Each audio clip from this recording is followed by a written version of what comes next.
Assalamualaikum warahmatullahi wabarakatuh dan salam sejahtera.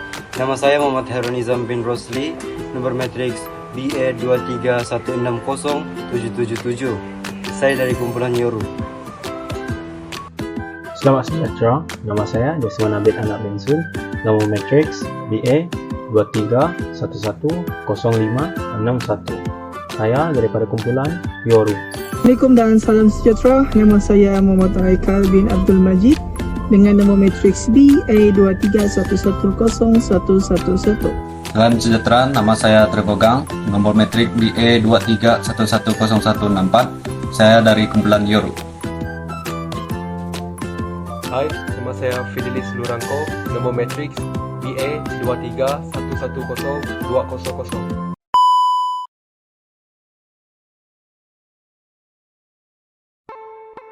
Seperti yang kita tahu, kebudayaan ini dia merupakan satu cara hidup yang diamalkan oleh kumpulan tertentu yang meliputi sistem sosial, susunan organisasi, agama, kepercayaan dan adat rasam.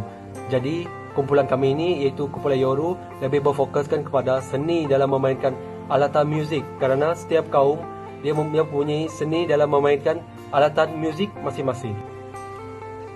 Jadi, kumpulan kami ini iaitu kumpulan Yoru akan menerangkan muzik bertitik. Bangsa yang mengamalkan budaya bertitik ini adalah kaum Bajau. Budaya bertitik ini dia menjadi majlis utama mana-mana majlis perkahwinan yang sedang berlangsung di satu kawasan.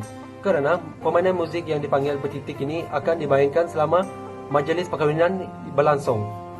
Kewujudan budaya bertitik ini kita dapat lihat di Kampung Wakaf, Kota Belud, kerana majoriti bangsa penduduk di Kampung Wakaf adalah kaum Bajau. Jadi budaya bertitik ini dia tidak asing lagi dalam kalangan penduduk di Kampung Wakaf. Muzik bertitik ini dia mempunyai pelbagai jenis irama seperti 7 jenis muzik yang dimainkan dalam satu acara ataupun muzik bertitik. Muzik bertitik yang pertama adalah keridik. Keridik ini dimainkan dengan 2 pusingan.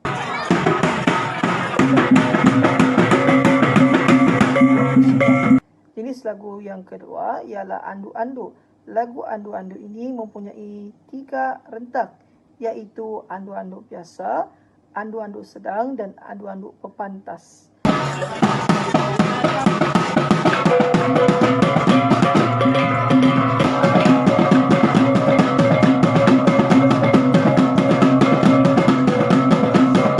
Selepas lagu andu-andu adalah biak-biak. Biak-biak ini mempunyai 2 irama seperti andu biak dan biak-biak pepantas.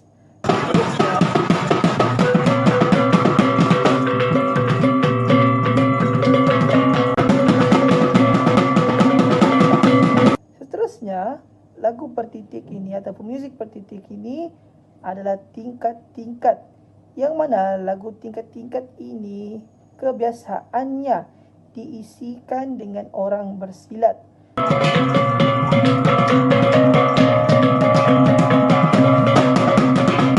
Dan lagu seterusnya ialah langgar-langgar, yang mana langgar-langgar ini mempunyai 2 irama, iaitu langgar mambai dan langgar siruk-siruk.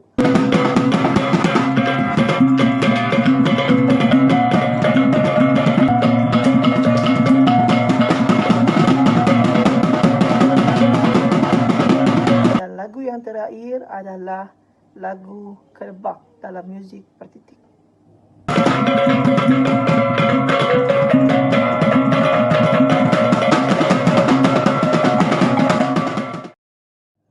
Muzik ataupun alunan bertitik ini dia menggunakan alat-alat tradisional seperti kendang, gong, bandil dan kulintangan. Kendang ini biasanya dimainkan oleh 2 orang pemain bertitik, yang mana kendang ini terdiri daripada kulit dan padan. Kulit kendang ini biasanya diperbuat daripada kulit haiwan dan ditutupi kedua-dua hujung badan kendang. Bahagian dalam kendang adalah kosong, kedua-dua hujungnya kecil sedikit berbanding bahagian pertengahan badan kendang. Kulintangan merupakan sejenis alat perkusi daripada keluarga gong yang berbusut dan berukuran kecil. Alat muzik kulintangan ini terdiri daripada gong-gong kecil yang diatur mendatar dalam satu baris. Kotas pintal yang diregang melintangi sebuah para kayu kecil. Bandil juga merupakan salah satu alat yang digunakan untuk memainkan muzik bertitik ini, yang mana pebandil ini akan dimainkan oleh 2 orang pemain bertitik. Pebandil ini boleh dimainkan sambil berdiri atau ketika duduk jika pebandil itu digantung setengah kaki dari lantai. Pebandil ini dia memerlukan posisi badan yang betul untuk dimainkan. Muzik bertitik ini dia memerlukan gong, yang mana gong ini memerlukan 2 orang pemain bertitik. Melalui pandangan Ketua Kampung Wakaf, yang mana beliau menyatakan bahawa alat muzik gong ini mesti berkualiti. Hal ini dikatakan demikian kerana bunyi gong akan menjadi sumbang jika gong itu tidak dihasilkan dengan betul dan berkualiti.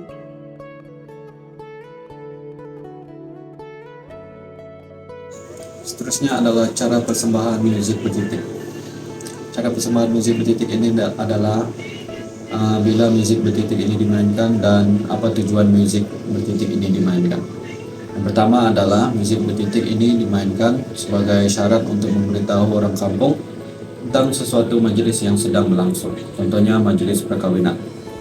Selain itu, muzik bertitik ini dipersembahkan dalam kenduri sebagai hiburan sosial kepada penduduk kampung. Muzik bertitik ini dimainkan pada waktu petang, yaitu sebelum malam berinai, semasa malam berinai, dan semasa majelis persandingan berlangsung. Manakala muzik bertitik ini tidak boleh dimainkan ketika ada kesusahan seperti kematian dalam tempoh masa 40 hari.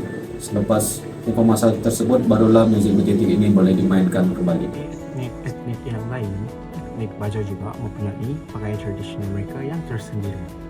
Pakaian tradisional inilah yang menunjukkan identiti serta menjadi pengenalan kepada kaum Bajau.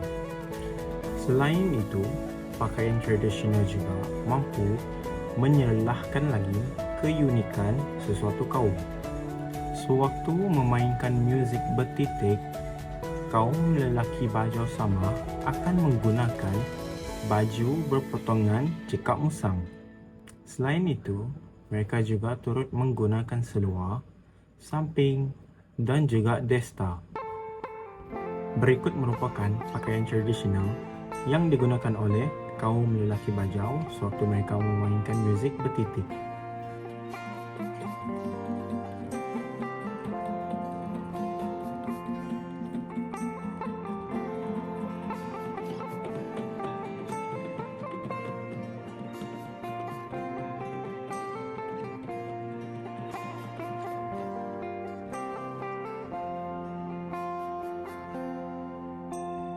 Pakaian tradisional kaum wanita Bajau Sama sewaktu mereka memainkan muzik bertitik pula termasuklah blaus baldo sampit dan kain sarung olos berangkit.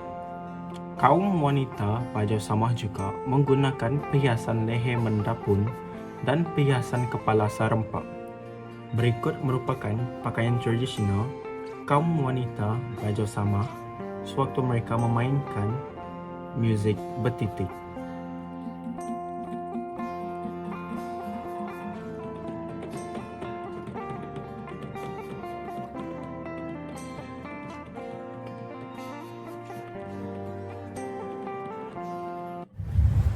Hello guys. Oke, seterusnya masuk kepada usaha-usaha untuk mengekalkan seni warisan bertitik dalam kalangan generasi muda.